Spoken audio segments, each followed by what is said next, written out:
গাজীপুরে সাংবাদিক তুহিন হত্যাকাণ্ডে মোট ৭ জন গ্রেপ্তার। গাজীপুরে সাংবাদিক আসাদুজ্জামান তুহিন হত্যা মামলায় আরও ২ জনকে গ্রেপ্তার করেছে গাজীপুর মেট্রোপলিটন পুলিশ। এ নিয়ে এই মামলায় মোট ৭ জনকে গ্রেপ্তার করা হয়েছে। ২ জনের মধ্যে একজন শাহজালাল, তিনি কুমিল্লার হোমনা থানার অনন্তপুর এলাকার হানিফ মিয়ার ছেলে।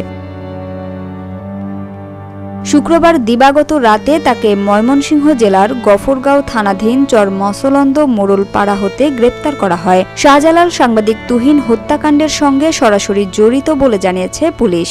এছাড়া এই হত্যাকাণ্ডে সরাসরি জড়িত অন্যতম আসামি মোহাম্মদ ফয়সাল হাসানকে নগরীর ১৭ নং ওয়ার্ডের চান্দনা এলাকার মাহবুব স্কুল মোড়ে রফিকুল ইসলামের ভাড়া বাড়ি থেকে গ্রেপ্তার করা হয়। ফয়সাল হাসান পাবনা জেলার পাঁচবাড়িয়া এলাকার কিয়ামুদ্দিন হাসানের ছেলে।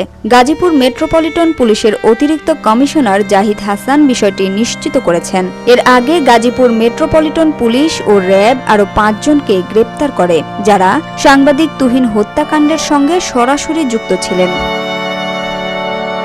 Samia Sultana, GBC television.